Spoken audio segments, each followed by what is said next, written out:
विदयदाय कृपाब्धिये कृष्ण संबंध विज्ञानदायिने प्रभुवे नमः। माधुर्योज्वल रूपाणः भक्तिदा करो करुणा शक्ति विग्रहाय नमोस्तुते। नमस्ते गौरवाणी मूर्ति दीनचारिणे रूपाणः वृद्धाव सिद्धांत स्वंदकारिणे। नमो गौर किशोराय साक्षात वैराग्य मूर्ति पुलांबो से रसांबोधे पदां पूजाय ते नमः। नमो भक्ति विनोदाय सच्चिदानंद नामिने गौर शक्ति स्वरूपाय रूपानुगाय दे। गौराविर्भाव भूमि सम निर्देश संजन प्रिय सार्वभौम श्री जगन्नाथाय ते नमः। वांछा कल्पतरुभ्यश्च कृपा सिन्धुभ्यश्च पतितानां पावनेभ्यो वैष्णवेभ्यो नमो नमः। ओम नमो भगवते वासुदेवाय। ओम नमो भगवते वासुदेवाय। ओम अज्ञानतिमिरान्धस्य ज्ञानाञ्जनशलाकया चक्षुरुन्मीलितं तस्मै श्री गुरुवे नमः। वसुदेवसुतं देवं कंसचाणूरमर्दनं देवकी परमानन्दं कृष्णं वन्दे जगद्गुरुम्। गाद्यायिनी महामाये महायोगिनी यदीश्वरी नंदगोपसुतं देवी पदिंदे गुरुदे नमः। श्रीमद् भागवत महापुराणम अध्यायम 14 10வது ஸ்கந்தம் 14வது அத்தியாயம். பிரம்மதேவர் துதிக்கின்றார் பகவானை. துதிக்கத்தக்கவரே ஸ்ரீ கிருஷ்ணா, நீருண்ட மேகம் போன்ற திருமேனியும் மின்னல் போன்ற ஆடையும் குந்துமணி குண்டலமும் மயில் தோகையும் தாங்கிய அழகிய முகமும் காட்டுப்பூக்களான மாலையும் கொண்ட நந்தகோபரின் புதல்வனான உங்களை வணங்குகின்றேன். கையில் பிடியளவு தயிர் அன்னம், தோள் இடுக்கில் பிரம்பும் கொம்பும், இடையில் புல்லாங்குழல் என்று தனக்கு அடையாளம் கொண்டு மேன்மை மிக்க திருவடியுடன் நடமாடுகின்ற அழகு திருவுருவான தங்களை வணங்குகின்றேன். ஒளி மிக்கவரே, எனக்கு அருள் புரிவதற்கென்றே ஏற்பட்ட இந்த திருமேனி தன்னிச்சையாக தானாகவே ஏற்றது. இது பஞ்சபூதங்களால் ஆனது அல்ல, சுத்த சத்துவமயமானது. என் அறிவால் இதனை உணர இயலாதவன் நான். ஏன் மன அடக்கமுள்ள சான்றோர்களாலும் கூட இயலாது. ஆத்மானந்த வடிவனான உமது பெருமையை யார்தான் அறிய முடியும்? அதனால் உம்மை ஆராய்ந்து அறிவதற்கான முயற்சியில் சிறிதும் ஈடுபடாமல் தத்தம் இருப்பிடத்தில் இருந்து கொண்டே உமது பக்தர்களான நல்லோரின் வாயிலாக உமது சரிதத்தை கேட்பதில் வாழ்நாளை கழிக்கும் நல்லோர் உம்மை வணங்குபவராகவே வாழ்கின்றனர். உடலாலும் உள்ளத்தாலும் வாக்காலும் உம்மையே அடைந்த அவர்களுக்கு மூ உலகிலும் எவராலும் வெல்ல இயலாத தாங்கள் வசப்பட்டுள்ளீர்கள். அன்பால் அவர்களிடம் நீங்கள் கட்டுப்பட்டுள்ளீர்கள். நமோ ஓம் விஷ்ணு பதாய गौर प्रश्नाय भूतले श्रीमती भक्ति प्रबोधि पूरी गोस्वामी इति नामिने दिव्य ज्ञान प्रदाप्रे प्रे जन्म जन्मनि ज्ञान वैराग्य देहाय शास्त्र सिद्धांत संकृति पदिदानांजमचारि जदवेशधराय प्रचारचारकारी जादृगा सर्वदा जगत्वीचा कुमार भावदर्शिनी वैष्णवानां सर्वकृते दक्षता परम तथा புத்தகம். எங்கள் குரு மகாராஜ் 100 ஆண்டு தீர்க்காயுசா வாழ்ந்த அந்த குரு மகாராஜ் பக்தி சித்தாந்த சரஸ்வதி பிரபா அவர்களுக்கு மனப்பூர்வமான பூர்வீகமான பிரியமான மிகவும் அந்தரங்கமான சேவகராக இருந்தவர். பக்தி சித்தாந்த சரஸ்வதி கோஸ்வாமி தாகூர் அவர்கள் பிரபுபாதா அப்படின்னு எல்லா வைஷ்ணவ ஆச்சாரியர்களாலும் பிரபுவாகிய கிருஷ்ணரின் பாத கமலங்கள் நீங்கள் தான் அப்படின்னு சொல்லி போற்றி வணங்கின அளவுக்கு உள்ள ஒரு பக்தி சித்தாந்த சரஸ்வதி தாகூர் மகாராஜ். அவருடைய தகப்பனார் பக்தி வினோத் தாகூர் மகாராஜ். அவருடைய பிரியமான மாணவராக இருந்த கௌரவ கிஷோர் பாபாஜி மகாராஜ் கிட்ட தான் இவர் தன்னை ஒரு மாணவனாக ஆக்கி கொண்டது சரஸ்வதி மகாராஜ். இந்த சைதன்ய மகாபிரபுவுடைய கிருஷ்ணருடைய மொத்த அவதாரத்தில் சைதன்ய மகாபிரபுடைய அவதாரம் இப்போ கலியுகத்தில் நமக்காக ஹரிநாம சங்கீர்த்தனத்தை வழங்கின பக்தியை, ஹரிவிலாச பக்தியை வழங்கின அவதாரம். இந்த பக்த பிரேம அவதாரம் எல்லா விதமான மன சந்தேகங்களையும் எல்லா வித நலிவுற்ற புலன்களால் நலிவடைய செய்யக்கூடிய வாழ்க்கை முறையிலிருந்து நம்மளை காப்பாற்றக்கூடியதும், மிகப்பெரிய தாபங்கள், வேட்கை, நம்ம மன அடக்கம் இல்லாமல் இன்பத்தை நோக்கி அலைகிற அந்த வேட்கையிலிருந்தும் நம்மளை காப்பாற்றக்கூடியது இந்த பிரேம பக்தி அவதாரம். அவர் காட்டின நாம சங்கீர்த்தனை இயக்கம். இதை பகவான் சைதன்ய மகாபிரபுவே இந்த ஹரிநாம சங்கீர்த்தனம் உலகம் முழுவதும் மனித இனத்திற்கு மட்டுமல்ல சகல ஜீவர்களுக்கும் இந்த ஹரே கிருஷ்ண மகாமந்திரம் போய் சென்றடையும். அதே சமயத்தில் மூளை முடுக்கெல்லாம் உலகத்தில் எங்கெல்லாம் ஜீவர்கள் இருக்கிறாங்களோ அங்கெல்லாம் இந்த நாம சங்கீர்த்தனம் நிறைவு பெறும் அப்படின்னு அவர் சொன்னார், அருளாசி வழங்கியிருந்தார். அந்த ஆசியை நிறைவேற்றியே தீர்வேன் அப்படின்னு பகவானுடைய அந்த வரத்தை நடைமுறைக்கு கொண்டு வந்தது பக்தி சித்தாந்த சரஸ்வதி மகாராஜ் தான். அவருடைய மாணவர்களாகிய பக்தி பிரமோத ஓரி கோஸ்வாமி மகாராஜ் கோஸ்வாமிக்கு நமது மனப்பூர்வமான நமஸ்காரங்களை தெரிவிக்கிறோம். அவர் பிறவியிலேயே துறவி, தன்னுணர்வு பெற்றவர், வேத இலக்கியங்களின் தீர்வுகளில் அறிஞராகவும் திவ்ய ஞான பிரதாரிச்சு பிரபவே ஜென்ம ஜென்மனி ஞான வைராகிய தேகாய தமது சீடர்களை ஆன்மீக சாதனை தளத்திற்கு கொண்டு வருவதில் சக்தி பெற்றவராக இருக்கின்றவர். வீழ்ச்சியடைந்த ஆத்மாக்களை காப்பாற்றுகின்ற முழுமையான துறவி அவர். அவர் வாழ்வின் முன்னுதாரணம். வாழ்ந்து காட்டினார், பேசலை, எல்லாருக்கும் பிரச்சாரம் பண்ணலை, அவர் வாழ்ந்து காட்டினார். தனது மாணவர்கள் முன்பாக தான் எப்படி இருக்கணுங்கிறத அவர் வாழ்ந்து காட்டினார். அவர் இந்த ஜகத்துக்கு வேண்டிய வாழ்க்கை முறையை வகுத்து தந்தவர். சின்ன வயசுல இருந்தே, அவருடைய குழந்தை பருவத்திலிருந்தே உத்தவரை போல பகவான்கிட்ட பக்தி கொண்டு இருந்தவர். விக்கிரக சேவையில் ரொம்ப சிறப்பான நம்பிக்கையும் ஆழ்ந்த ஒரு பக்தியும் கொண்டவர். விக்கிரகங்கள் சாதாரணமாக நமக்கெல்லாம் வெறும் தரிசனமாக கண் பார்வையில் சேவை சாதிக்கிறார் பெருமாள் அப்படின்னு சொல்லுவோம், தரிசனம் பண்ணுறோன்னு சொல்லுவோம். ஆனால் விக்கிரகங்களை நேரடி நபராகவே பாவிச்சு பேசி நட்பு பாராட்டியவர் நம்ம குரு மகாராஜ்.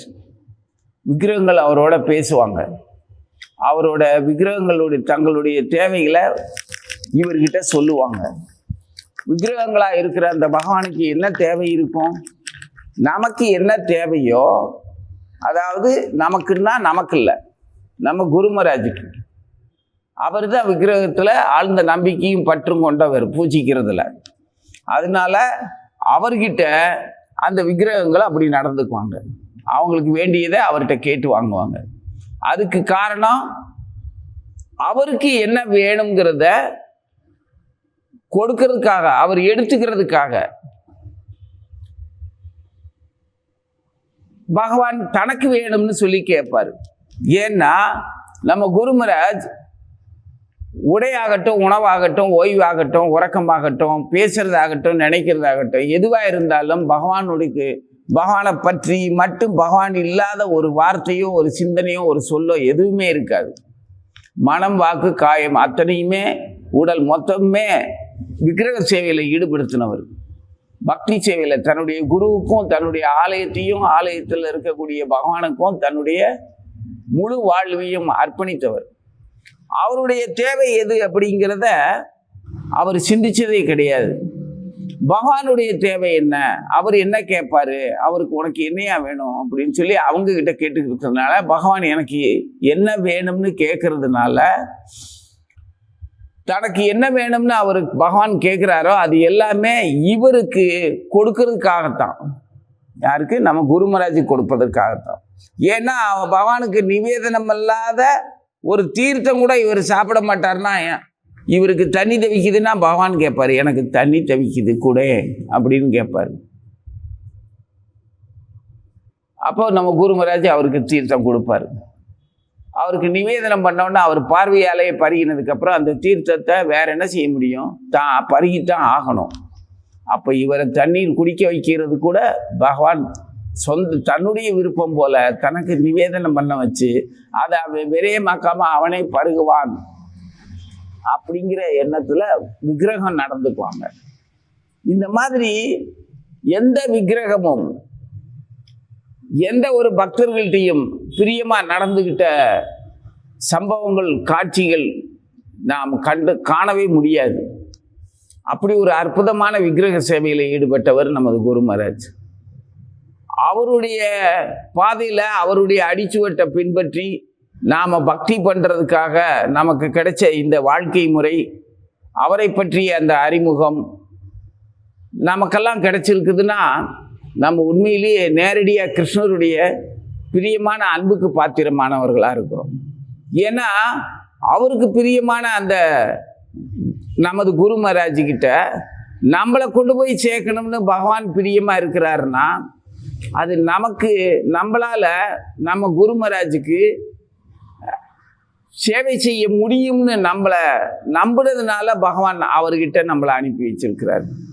அப்போ நம்ம குரு சேவைக்கு, அதாவது நமது குரு மகாராஜுக்கு பொருத்தமான சேவை செய்யறதுக்கு தகுதி உள்ளவர்களாக இறைவன் தீர்மானிச்சதுனால, பகவான் தீர்மானிச்சதுனால அவர் நம்மளை தேர்ந்தெடுத்து நமது குரு மகாராஜுக்கு கொடுத்துருக்கிறாருன்னா, அப்போ நம்ம குரு மகாராஜுக்கு நாம் எப்படிப்பட்ட சேவகர்களாக இருக்கணும் இருப்போங்கிற நம்பிக்கையில் இறைவன் அனுப்பி இருக்கிறாரு. நம்மளை தேர்ந்தெடுத்து நமது குரு மகாராஜ்கிட்ட கொடுத்துட்டாரு. அப்போ நாம் எப்படி இருக்கணும்? இறைவனுடைய நம்பிக்கையை பொய்யாக்கலாமா?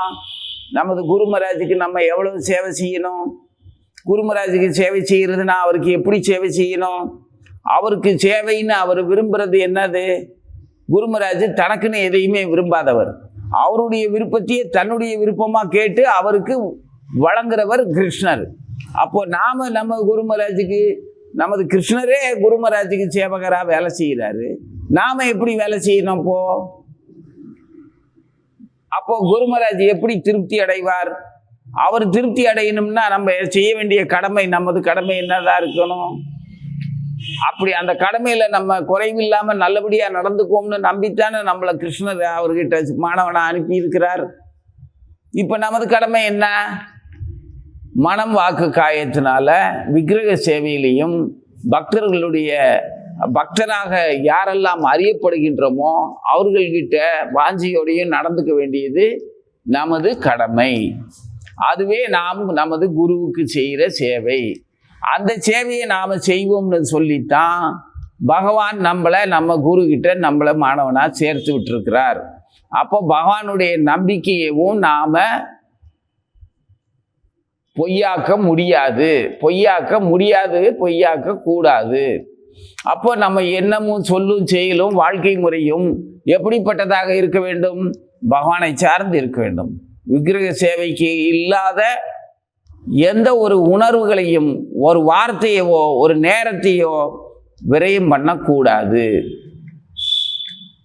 நமக்கு ஆயுள்ல வழங்கப்பட்ட அந்த நேரம் முழுவதுமே நமது சராசரி தேக சௌகரியத்துக்கு, தேக அமைதிக்கு என்ன தேவையோ அந்த குறைந்த அளவு நேரத்தை மட்டுமே செலவழிச்சிட்டு மீதி நேரம் முழுவதுமே பகவத் கைங்கரியத்துக்காக, பகவானுடைய விக்கிரக சேவைக்காக, நமது குருவினுடைய கடமையை நிறைவேற்றுவதற்காக பயன்படுத்தணும். நேரத்தை, சிந்தனையை, சொல்ல, நமது இயக்கம், சொல்லு, செயல், சிந்தனை, மனம், வாக்கு, காயம், காயேன வாசா மனசேந்திரியகா, இந்த மொத்தத்தையுமே அவருடைய சேவையில் ஈடுபடுத்தணும். ஏன்னா நம்ம குரு அப்பதான் திருப்தி அடைவார். தன்னுடைய மாணவன் நமது பக்தர், நமது எஜமானனாகிய நமது விக்கிரக நம்ம கிருஷ்ணர்கிட்ட நமது மாணவனும் நம்ம போலவே பிரியமா இருக்கிறான்னு அவரு திருப்தி அடைவார்.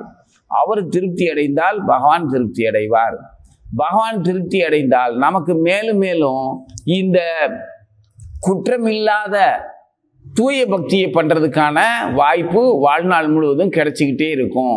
இப்படி தூய பக்தியை பண்ணுறதுனால நம்ம வாழ்நாளில் கிடைச்சிக்கிட்டு இருக்கிற இந்த நேரத்தையும் சொல்லையும் செல்வத்தையும் இந்த செயல் திறமையவும் சிந்தனையவும் நாம் சொந்தம் கொண்டாடி இருக்கும்போது இந்த உலகியலில் ஜட ரீதியாக நமது விதிப்படியோ கர்மாப்படியோ அல்லது ஏற்கனவே தெரிஞ்சோ தெரியாமலையோ பண்ணின அந்த குற்றங்களுடைய பிராப்த கர்மா சஞ்சித கர்மான அந்த பூர்வீக கர்மா எதுவுமே வரப்போகிற துயரங்களும் வரப்போகிற குற்றங்களும் ஏற்கனவே இருக்கிற பிழைகளும் எல்லாமே அழிந்து போகும்.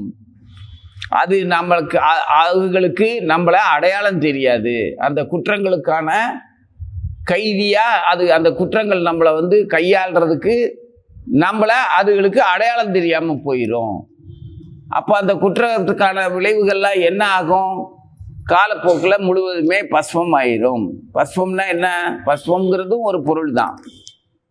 உருவமாக இருந்தது சாம்பல் ஆயிடுச்சு அப்படின்னா சாம்பலும் ஒரு பொருள் தானே, அது கூட இல்லாமல் போயிடும். ஏன்னா நம்மளை அதுகளுக்கு அடையாளம் தெரியாது. அதுங்களும் அந்த பழைய குற்றங்களும் நம்ம மனோபாவமும் ஆசை பயம் கோபம் ஆத்திரம் ஏமாற்றம் வஞ்சகம் இந்த ஏமாற்றத்தினால அதை பழி வாங்கிறதுக்கான ஒரு மனோபாவம் தீட்டம் இந்த மாதிரி கசடுகள் எல்லாமே எதுவுமே நமக்கு சம்மந்தம் இல்லாததாயிரும். இவ்வளவுதான் குற்றம். பெரிய குற்றமெல்லாம் ஒன்றும் இருக்கிறதுக்கு வாய்ப்பு. பெரிய குற்றம் சின்ன குற்றம்னு கிடையாது. எல்லா குற்றத்துக்குமே வித்து இது தானே, பயமும் கோபமும் தானே. அந்த பயமும் கோபமும் எதில் வருது? பற்றுல தானே வருது. பற்று எதுக்கு வருது? நாம் இன்பமாக இருக்கணுங்கிறதுக்காக தானே வருது. அந்த பற்று தான் நமக்கு பகவான் கிட்ட வந்துருச்சு. அந்த பற்று தான் பகவான் கிட்ட வந்ததுக்கப்புறம் அது பாசமாக மாறி அன்பாக மாறி சேவையாக மாறிடுச்சு. அப்படி இருக்கும்போது பாவத்துக்கான குற்றம் புரிவதற்கான வித்து அந்த செயல்கள், அந்த ஆத்திர கோபம் வஞ்சகம் பொறாமை காழ்ப்புணர்ச்சி ஏற்றத்தாழ்வு பற்றிய வித்தியாசங்கள் இதெல்லாம் தெரியாமல் போயிருச்சு. அப்போ நமது குரு அப்படி ஏதாவது மிச்சம் மீதி நம்ம மனசுல எங்கேயாவது மூலையில இருந்துச்சு அப்படின்னா நமது அசூயை நமது சகோதரர்கள்ட்ட அல்லது ஆன்மீக சகோதரர்கள்ட்ட அல்லது உலகியல் ஆசாபாசங்கள்ல சிக்கி இருக்கிற பாவப்பட்ட ஜென்மங்கள்கிட்ட அப்படி ஏதாவது நமக்கு தோணுச்சுன்னா நம்ம குருமராஜுடைய கருணையினால அவருடைய அருமையான மனோபாவம் எப்படிப்பட்டதாக இருக்கும்? அது வீழ்ச்சி அடைந்த விழுதுபட்ட அதாவது குற்ற பயப்பட்ட ஆத்மாக்கள்கிட்ட மிகவும் கருணை உள்ளவர்ங்கிற பேர் வேற அவருக்கு இருக்கு.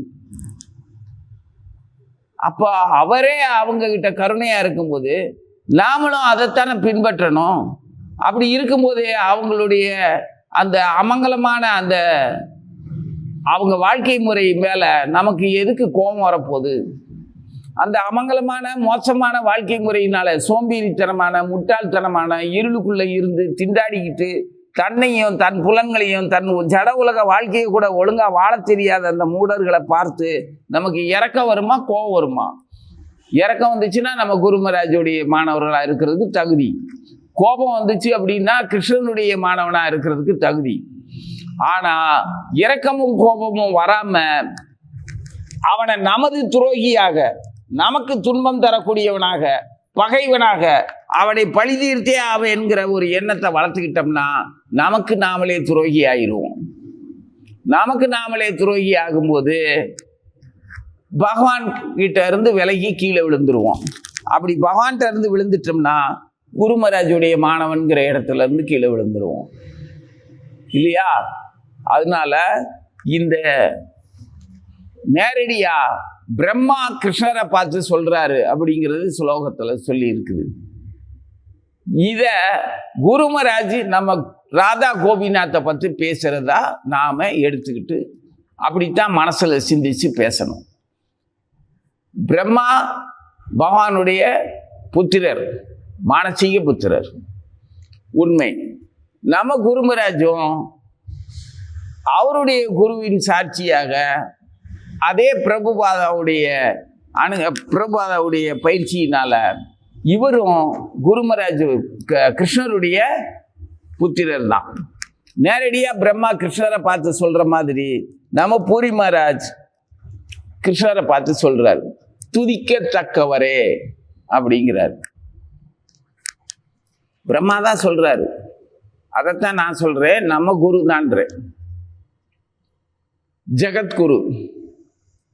கிருஷ்ணரை பார்த்து முதல் வார்த்தையே துதிக்கத்தக்கவரே. துதிப்பது அப்படின்னா என்ன? போற்றி புகழ்வது, வணங்குவது, இணங்குவது, அவர்களுடைய பெருமையை மனதார உணர்ந்து அவர்களுக்கு நமது மொத்த நம்ம கிட்ட இருக்கக்கூடியது என்னது? மனம்ங்கிற இந்திரியத்தின் தலைமையில ஐம்புலனும் இருக்குது, வாழ்க்கை முறை இருக்குது, அனுமதிக்கப்பட்ட வாழ்க்கை காலங்கள் இருக்குது, ஆயுள். அது மொத்தத்தையுமே அவருக்கே கொடுக்கறதுக்கு பேர் தான் துதிப்பது அப்படின்னு அர்த்தம். நான் உன்னை துதிக்கிறேன் அப்படின்னா என்னுடையது எல்லாத்தையுமே உனக்கு நான் கொடுக்குறேன், உன்னை பற்றி நல்லாவே தெரிஞ்சிருக்கிறேன், உன்னுடைய மனம், புத்தி, விருப்பம், உன்னுடைய தன்மை என்னங்கிறது எல்லாத்தையுமே தெரிஞ்சு வச்சிருக்கிறேன், அது மேலே எனக்கு பூரண நம்பிக்கையும் பிரியமும் இணக்கமும் இருக்குது அப்படின்னு அர்த்தம். அப்போதான் அது அப்படி இருக்கிற செயலுக்கு பேர் தான் துதித்தல் அப்படின்னு பேர். அதுக்கு தகுதி உள்ளவர் நீங்கள் தான் அப்படின்னு பிரம்மா கிருஷ்ணரை பார்த்து சொல்றார். புரியுதா? துதிக்கத்தக்கவரேனா யாரை சொல்றாரு? கிருஷ்ணரை தான் சொல்றாரு. எந்த கிருஷ்ணரை சொல்றாரு? திருப்பார்கடல்ல படுத்திருக்கிறாரு அவரையா? இல்ல பூதேவி ஸ்ரீதேவின்னு நம்ம மதுரை கூடல் அழகர்கிட்ட அங்க உட்கார்ந்துருக்கிறாரு இந்த விக்கிரகமூர்த்தியவா? 108 திவ்ய தேசத்துல விதவிதமா இருக்காரு, ஸ்ரீரங்கத்துல படுத்துட்டு இருக்காரு அவரையா? ஆண்டாள் கேட்ட மாதிரி எல்லா பெருமாளை பற்றி எனக்கு சொல்லுப்பா அப்படின்னு பெரியாழ்வார்ட்ட அம்மா கேட்கும்போது எல்லா பெருமாளை பற்றியும் பெரியாழ்வார் சொல்லித்தரார். ஆனா தனக்குன்னு மணாளனா ஆண்டாள் வரித்து கொண்டது யார? ரங்கநாத சுவாமி, ரங்கமன்னார. அதே மாதிரி நம்ம விக்கிரகத்துல நம்ம குருமராஜ் எத்தனையோ கிருஷ்ணர் இருக்காங்க. அவங்கள ராதா கோபிநாதர், கோபியர்களின் நாதர், அவரைத்தான் தன்னுடைய நண்பரா, தன்னுடைய எஜமானனா, தன்னுடைய தெய்வமா ஆக்கிக்கிட்டவர் நம்ம குருமராஜ். அப்போ கோபிநாதர்ங்கிறவர் யாரு? கோபியர்களின் நாதன். அவன் எப்படிப்பட்டவன்? சின்ன பையனா, கையில அன்னத்தை சுமந்துக்கிட்டு, புல்லாங்குழல இடுப்புல வச்சுக்கிட்டு, மாட்டு கொம்பு ஊதுறதுக்கு கொம்பு கையில வச்சுக்கிட்டு, மயிலிறக தலைப்பாகையில தலையில சூடிக்கிட்டு விளையாட்டு பிள்ளையா இருக்கிற அந்த கிருஷ்ணர் கோபிநாதர், கோபியர்களின் நாதன். இந்த பாலகனா தோற்றமளிக்கிற அந்த கிருஷ்ணர், அதைத்தான் குருமராஜ் தன்னுடைய ஆலயத்துல விக்கிரக ரூபத்துல பகவானை அழைச்சி வச்சுக்கிட்டவர். அந்த கோபிநாதர்கிட்ட தான் நம்ம குருமராஜுடைய முழுமையான ஈடுபாடு. அந்த கோபிநாதர் தான் நம்ம குருமராஜ் கிட்ட பேசுவார், பழகுவார், சக நண்பனை போல இருப்பார். தனக்கு வேணுங்கிறதெல்லாம் குருக்கிட்ட கேட்டு வாங்கி அதை குருவுக்கு கொடுப்பாரு. அதாவது நமக்கு தான் அவர் குரு, கோபிநாதருக்கு அவர் கோபாலர், சொந்த தோழர். நம்ம குருமராஜும் அவர் அப்படித்தான் பார்த்தார். இவருக்கு குளிருதுன்னா பகவான் எனக்கு குளிருதும்பாரு. அவருக்கு போய் குளிர்றதுக்கான அந்த கம்பளியை போர்த்தி விட்டதுக்கு அப்புறம் குருமராஜுக்கு குளிருக்கு நின்று போகும். அவருக்கு குளிர்றது தெரியும், நடுங்குவார். ஆனா தனக்குன்னு போர்த்திக்கிறதுக்கு அவருக்கு தோணாது. நமக்கு இப்படி ஒரு நிலை இருக்குது அப்படின்னா அப்போ பகவானுக்கு குளிருது போல அப்படின்னு இவர் நினைச்சுக்கிட்டு பூட்டி இருக்கிற ஆலயத்தை நடை கதவை திறந்து அங்க போய் பகவானுக்கு கம்பளி பொருத்தி விடுவார்.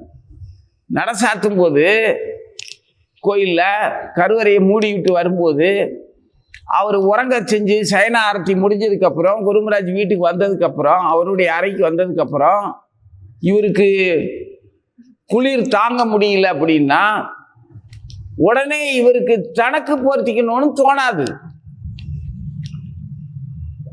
கோபிநாதனுக்கு குளிருது, அதைத்தான் நமக்கு உணர்த்துறான் அப்படின்ட்டு இவர் கம்பளி போர்வை எடுத்துட்டு திரும்ப நடைய திறந்து சன்னதியை திறந்து பகவானுக்கு போர்த்தி விடுவார். அவருக்கு போர்த்தி விட்ட உடனே இவர் அறைக்கு வந்து சும்மா இவருடைய அறையில தானா படுத்திருக்கும் போது இவர் போர்த்திக்காமலே அந்த கம்பளி போர்த்தியில அந்த ராதா கோபிநாத் விக்கிரகம் என்ன உணர்வை அனுபவிக்கிறாரோ கோபிநாதர், அந்த பாதுகாப்பையும் கதகதப்பையும் இதத்தையும் குரு மகாராஜ் இங்கே அனுபவிப்பார். அப்போ குரு மகாராஜ் என்ன நினைப்பார், ராதா கோபிநாதருக்கு கம்பளி போர்த்தின உடனே நமக்கு சரியாயிருச்சுன்னு நினைக்க மாட்டார். இதே போல இப்ப நாம எப்படி இருக்கிறோமோ இது போல பகவான் கதகதப்பா சுகமா தூங்குறான் அப்படின்னு அவனை நினைச்சுக்கிட்டு தூங்குவார். மனோபாவம் புரியுதா? இதுதான் வாக்காலும் மனதாலும் உடலாலும் பகவத் சேவையில ஈடுபடுறதுன்னா எப்படின்னு காட்டி கொடுத்தவர் நம்ம குரு மகாராஜ். நமக்கு ஏற்படுற உணர்வெல்லாம், அதனால் ஏற்படக்கூடிய தாபங்கள் எல்லாம் நமது விக்கிரகமா இருக்கிறது நமது பகவான் கிட்ட தான் நமக்கு இந்த வாய்ப்பு நடக்குது, இந்த வேலை நடக்குது, இந்த உணர்வு நம்ம உணர்றோம் அப்படிங்கிற அளவுக்கு நமக்கு எண்ணமும் சொல்லும் செயலும் இருக்கணும். அப்படி இருந்தா பக்தி பண்றதுல நாம நமது குருவுடைய கருணையினால அந்த தகுதி உள்ள மாணவரா இருக்கிறோம்னு அர்த்தம். அப்போ துதிக்கத்தக்கவரே அப்படின்னு இவர் பிரம்மா பகவானை சொல்லும்போது துதிக்கத்தக்கவரேன்னு அழைச்சிட்டு என்ன சொல்றாரு, ஸ்ரீகிருஷ்ணா நீருண்ட மேகம் போன்ற திருமேனியும். நம்ம கோபிநாதருடைய திருமேனி அப்படித்தான் இருக்கும். நம்ம பூரி மகாராஜ் அமைச்சிருக்கிற அந்த சன்னதியில பிரதிஷ்டை பண்ணி இருக்கிற குரு பகவானுடைய திருமேனி அப்படிதான் இருக்கும். மின்னல் போன்ற ஆடையும். மின்னல்னா நமக்கு மின்னலுடைய வெளிச்சம் எப்படி இருக்கும், ஒரு சில இமைப்பொழுதுக்குள்ள அந்த மின்னலுடைய வெளிச்சம் நம்மளை தொட்டுட்டு மறைஞ்சிரும். அதனுடைய பிரகாசத்துக்கு நிகராக அதனுடைய பிரகாசம் நிலைத்திருந்தால் யாராலையும் பார்க்க முடியாது. அது ஒரு சில நொடிகள் தான் வரும். இங்கே மின்னல் போன்ற ஆடைன்னு பகவான் வர்ணிக்கிறதுக்கு, பிரம்மா வர்ணிக்கிறதுக்கு காரணம் மின்னல் போல பிரகாசமான ஆடைன்னு அர்த்தம். அந்த மின்னல் எப்படி நொடி பொழுதுக்குள்ள நமது உள்ளத்தை, உடலை, புலன்களை எல்லாத்தையுமே திகிலடைய செய்துட்டு போகுதோ அந்த மாதிரி குபீர்னு அந்த பார்த்த நிமிடத்துல, பார்த்த நொடிக்குள்ள நமது உணர்வுகள் அத்தனையுமே ஒண்ணுமில்லாம போயிடும். அப்பேற்பட்ட ஆடை உடுத்தி இருக்கிறார் பகவான்.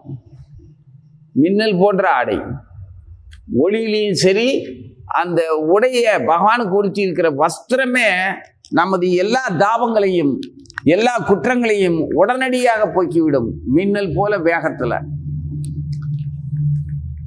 அப்புறம் குந்துமணின்னா அந்த கருப்பு சிகப்புமா சின்ன சின்ன பாசிகள் இருக்கும், குன்றிமணி அப்படின்னு சொல்லுவோம், குன்னிமுத்துன்னு சொல்றோம்ல. அது இயற்கையாகவே அது பச்சை கலர்ல அந்த நெற்று அதுக்குள்ள அந்த காயா இருக்கும்போது அந்த கொடி பரவி இருக்கிற இடங்களும் எப்படிப்பட்டத இடம் இருக்குன்னா காட்டுல தான், வனத்துல யாருடைய பராமரிப்புக்கும் அப்பாற்பட்டு அது தானாதான் வரும், யாரும் அதை வளர்க்க முடியாது, அதுவே உற்பத்தி ஆகும். நிறைய மரங்கள், வனத்துல இருக்கக்கூடிய மரங்கள் எல்லாமே யாருடைய பராமரிப்பு இல்லாமத்தான் வளருது. நம்ம அறிவுக்கு ஏற்றின வரைக்கும் அங்க வனத்துல, மலைகள்ல இருக்கக்கூடிய வனத்துல இருக்கிறதெல்லாம் யார் வளர்த்தா? அதுவாதான் வளர்ந்துருக்கு, அதுவாதான் காலங்காலமா நிலைச்சிருக்குது. ஆனா இந்த குன்றிமணியும் அந்த மாதிரி கிடையாது. மற்ற மரங்கள்லாம் ஏதோ ஒரு வகையில பறவைகளாலேயோ காற்றினாலேயோ அல்லது சின்ன சின்ன புழு பூச்சிகளாலேயோ மனிதர்களாலேயோ மிருகங்களாலேயோ ஏதோ ஒரு வகையில் அந்த தாவரங்களை அந்த ஜீவர்கள் அனுபவித்து அதன் மூலமாக அவங்க எடுத்து அனுபவிக்கிறது மூலமாக அந்த மரங்களும் மற்ற செடி கொடிகளும் இனப்பெருக்கத்துக்கு காரணமாக இருக்கும். இந்த குண்டிமணி மட்டும் எந்த மிருகங்களாலேயோ புழு பூச்சிகளாலேயோ பறவைகளாலேயோ மனிதர்களாலேயோ விலங்குகளாலேயோ எடுத்து பயன்படுத்திட்டு அதன் மூலமாக அதனுடைய இனப்பெருக்கம். இப்போ பூ பறிக்கிறேன்னா அதில் இருக்கிற மகரந்தமும் சூலும் நீ பறிக்கிற வேகத்தில் சேரும். புரியுதா? அதை அதை பயன்படுத்துகிற விதத்தில் அதனுடைய வித்துக்கள் ஏதோ ஒரு வகையில் பறவைகள் ஒரு பழத்தை சாப்பிடுதுன்னா அதனுடைய எச்சத்தில் அந்த வித்துக்கள்லாம் வந்துடும். இப்போ கண்ட இடத்துல எல்லாம் அரச மரம் முளைக்கிறதெல்லாம் பார்த்துருப்போம். பறவைகளால் தான் அதெல்லாம் பரவுது. இது மாதிரி ஏதாவது ஒரு உயிர்கள் மற்ற உடலுக்கு பயன்படுத்துறதுனால மற்ற உயிர்களுடைய வளர்ச்சிக்கு காரணமாக இருக்குதுங்க. எந்த உயிரும் இயற்கையாகவே படைப்பு அப்படித்தான், ஒரு சுழற்சி. நான் ஒருத்தரை ஒரு விஷயத்தை எடுத்து நம்ம பயன்படுத்துகிறோம்னா அதன் மூலமாக அது பரவுறதுக்கு காரணமாகவும் நாமளே தான் இருப்போம். புரியுதா? அந்த மாதிரி தான் இருக்கும் மற்ற தாவரங்கள். ஆனால் குன்றிமணி மட்டும் அப்படி கிடையாது. அது யாரும் எடுத்து பயன்படுத்துறதுனால அது விருத்தியாகாது. அதுவாக தான் வளரும். தன்னை பராமரிக்கிறதுக்கு அது யாரையும் சார்ந்து இல்லை. அது வேற யாருக்கும் எதுக்கும் பயன்படவும் செய்யாது. அதாவது உலகியல் வாழ்க்கைக்கு பயன்படாது. அதை பழம் மாதிரி எடுத்து ஒரு விதையாக எடுத்து மருந்தாக எடுத்தோ ஏதோ ஒரு வகையில் ஜீவனுக்கு அது எந்த வகையிலையும் ஔஷதமாக கூட, அதாவது மருந்தாக கூட அது பயன்படாது. அப்புறம் எதுக்கு தான் பயன்படாது?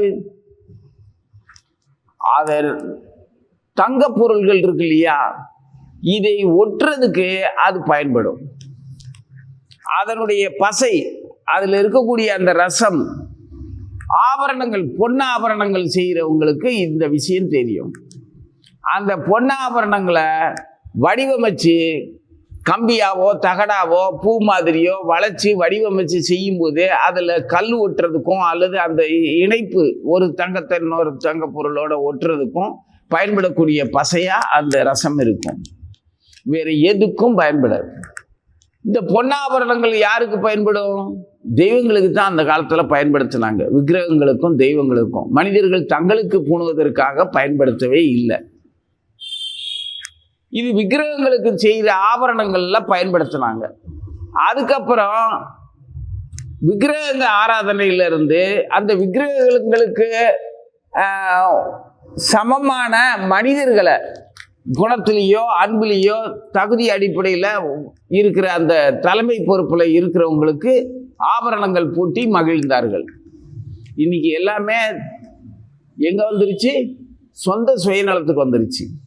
இந்த சொந்த சுயநலத்துக்கு யாரும் தனக்கு ஆபரணங்களை பூட்டி அழகு பார்க்குற அந்த இதுக்கு கூட போலியான ஒரு ஆபரணங்களை வாங்கி மாட்டிக்கிட்டு இந்த தங்க ஆபரணங்களை பொருளாதாரத்தின் அடிப்படையில் வரவு செலவுக்கும் வியாபாரத்துக்கும் அப்படித்தான் வைக்க ஆரம்பிச்சிட்டாங்க. ஆக இப்போ குண்டிமணியுடைய உபயோகமும் அப்படியே மறைஞ்சிருச்சு. சரியா? ஆனால் பகவான் எதுக்கு இதை போய் குண்டிமணிகளை அதில் இணைக்கப்பட்ட குண்டலத்தை ஏன் அவர் அணிஞ்சிருக்கிறாரு? இந்த இயற்கையான இந்த ரசம் மண்ணிலிருந்து கிடைக்கிற கனிமத்தில் பொண்ணுங்கிற அந்த ஒரு உலோகத்தை வடிவமைச்சு ஆபரணமாக்கி அதில் ஒட்டுறதுக்கு பசையாக மட்டும்தானே பயன்படுது. அதே குண்டிமணிகளையே அவர் நேரடியாக தன்னுடைய ஆபரணங்களாக அணிஞ்சிக்கிறாரு. அது எதுக்கு? அது நம்ம சிற்றறிவுக்கு இதுக்கு மேலே எட்டாது. ஆழ்ந்து எந்த அளவுக்கு பகவான் மேலே பிரியம் இருக்குதோ அந்த அளவுக்கு இது புரியும். பூரணமாக புரிகிற அளவுக்கு நாம் அன்பு செலுத்தணும் பகவான்கிட்ட. அந்த குண்டிமணிகளால் ஆன குண்டலம். அடுத்து மயில் தோகை, இதை அணிந்திருக்கிறார். அடுத்து வனத்துல இஷ்டத்துக்கு தண்ணீர் விருப்பப்படி மலர்ந்திருக்கிற காட்டுப்பூக்களான மாலையை தொடுத்து அதை அணிந்திருக்கிறார். அடுத்து நந்தகோபரின் புதல்வராக தன்னை அடையாளப்படுத்தி இருக்கிறார். இது எல்லாத்தையும் சேர்த்துப்பார். இது எல்லாத்தையும் சேர்த்து பார்த்தா மனசுல கலந்து அவரை பார்க்கும்போது துதிக்கத்தக்கவரே. யாரு? நந்தகோபரின் புதல்வராக ஒன்னு அடையாளப்படுத்திக்கிட்டவரு, குந்துமணி அலங்காரம் குண்டலங்களை அணிந்திருக்கிறவர், மயில் தொகை அணிந்திருக்கிறவர் அப்படிங்கிறதெல்லாம் கலந்து அந்த அழகிய திருமுகம், நீருண்ட மேகம், மலை மேகம் போன்ற அந்த சியாமல நிறம், சின்னஞ்சிறு பாலகனா, மின்னல் போன்ற ஆடையை உடுத்தி இருக்கிறவர் அப்படின்னு பகவான் தன்னை வேணும்னே இப்படி ஒரு அடையாளப்படுத்திக்கிட்டார். கையில தைரெண்ணெய் வச்சிருக்கிறார். தைரெண்ணத்தினுடைய சிறப்பே தனி. அதுக்குள்ள அவ்வளவு விஷயம் இருக்குது. அதுல வாழ்க்கை முறை எந்த மாதிரியா சம்பாதிச்சு சாப்பிடணுங்கிற ரகசியம் அதுல இருக்குது. தயிர் வேணும்னா பால் வேணும், அரிசி வேணும் இல்லையா? அப்போ அந்த தானியத்துக்கும் அடுத்து அந்த பசுங்கிற அந்த விலங்கையும் பராமரிக்கிறவனாக இருந்தால் தான். அதுக்கு சேவை செய்யாத ஒருத்தர் அன்னத்தை புசிக்கிறதுக்கு அருகதை இல்லை இல்லையா? அப்படி உழைச்சி சாப்பிடணுங்கிறத அர்த்தம் அந்த தயிர் இனத்துக்குள்ள இருக்கு. தயிர் ஒன்றும் சும்மா வந்துடாது. பசு பராமரிப்புக்கு அப்புறமும் அதுல அந்த தயிரை உண்டு பண்றதுக்கே வேலை அவ்வளோ இருக்கு இல்லையா? அப்போ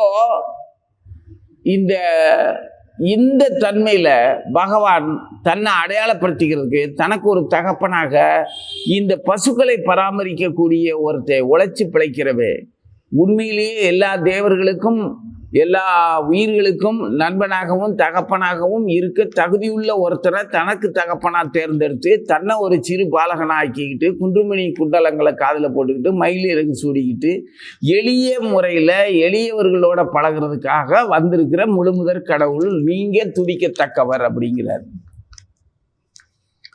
இந்த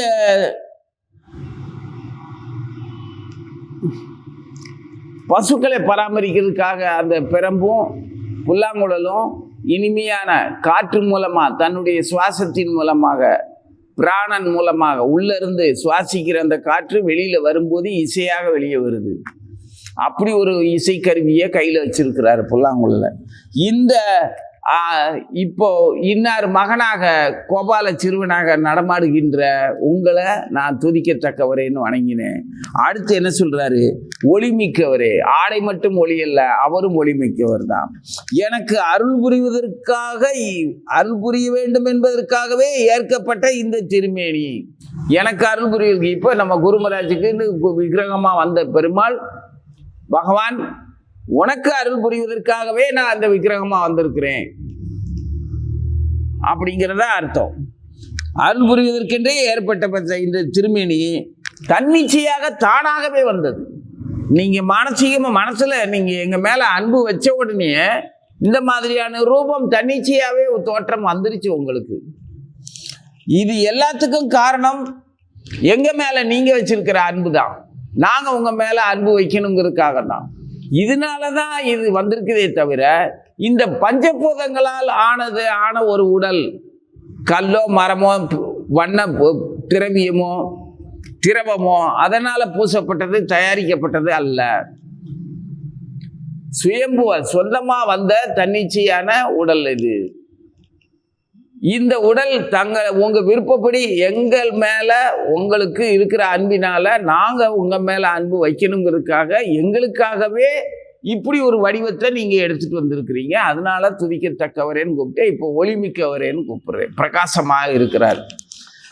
அந்த சுத்த சத்துவமயமானது இதை என்னுடைய அறிவாலெல்லாம் நான் கணக்கு போட்டு நான் புரிஞ்சுக்கிறதுக்கு முடியாது. என்னால மட்டும் இல்லை, மன அடக்கம், அதாவது இந்திரிய அடக்கம் உள்ள ஒழுக்கம் உள்ள பெரிய பெரிய பண்டிதர்களாலேயும் உயர்ந்த உன்னத ஜீவர்களாலும் கூட இதை உணர்றது ரொம்ப கடினம், உணர முடியாது. ஆனா நீங்க விரும்பினால் யாரை வேணாலும் எப்ப வேணாலும் காப்பாற்றி, அதாவது தன்னுடைய அந்த விக்கிரக வடிவத்தின் மேல அவங்களுக்கு பற்று வர வச்சு அதை உணர வைப்பீங்க. மன அடக்கம் உள்ள சான்றோர்களாலும் முடியாது. அப்போ யாரால தான் அறிய முடியும்? அதனால உங்களை ஆராய்ந்துக்கிட்டு இருக்கிற முயற்சியில என்ன நான் சமாதானப்படுத்திக்கிறதுக்காக, எனக்கு தெரியும் பகவானை பற்றி, அவர் இப்படித்தான் வந்திருக்கிறாரு, அவர் இதனால தான் அவருடைய வடிவம் இருக்குது, அவருடைய எண்ணமும் மனமும் செயலும் எந்த மாதிரி இருக்குது அப்படின்னு நான் கண்டுபிடிச்சி ஆராய்ச்சி பண்ணிக்கிட்டு இருக்கிறத விட, அந்த மாதிரி முயற்சியில கூட ஈடுபடாம மனப்பூர்வமா அங்கங்க அவையவே இருப்பிடத்துல இருந்து உங்களை பற்றி சிந்திச்சுக்கிட்டு ஆனந்தமா அனுபவிக்கிறாங்க பார். தத்தம் இடத்தில் இருப்பிடத்தில் இருந்து கொண்டே பக்தர்களான நல்லோரின் வாயிலாக உமது சரீரத்தை கேட்பதில் வாழ்நாளை கழிக்கின்றவர்கள் உம்மை வணங்குபவராகவே வாழ்கின்றனர். உடலாலும் உள்ளத்தாலும் வாக்காலும் உண்மையை அடைந்த அவர்களுக்கு மூவுலகிலும் எவராலும் வெல்ல இயலாத யாராலையும் வெல்லப்பட முடியாத நீங்க இந்த பக்தர்களுக்கு உங்களையே வசமாக்கிடுறீங்க அப்படின்னு பிரம்மா கிருஷ்ணரை பார்த்து சொல்றாரு, துதிக்கிறார். நம்ம குரு மகாராஜ் அவருடைய விக்கிரகமா அந்த கோபிநாத்தை துதிக்கிறார். நம்ம குரு மகாராஜ் எனக்கு கொடுத்த நான் சியாம சுந்தரனை துதிக்கிறேன். श्री श्री राधे श्याम सुंदर की जय। भक्ति प्रमोद पुरी गोस्वामी महाराज की जय। भक्ति विबुधाय बोधेन गोस्वामी महाराज की जय। हरे कृष्ण कृष्ण कृष्ण हरे हरे, हरे राम राम राम हरे हरे।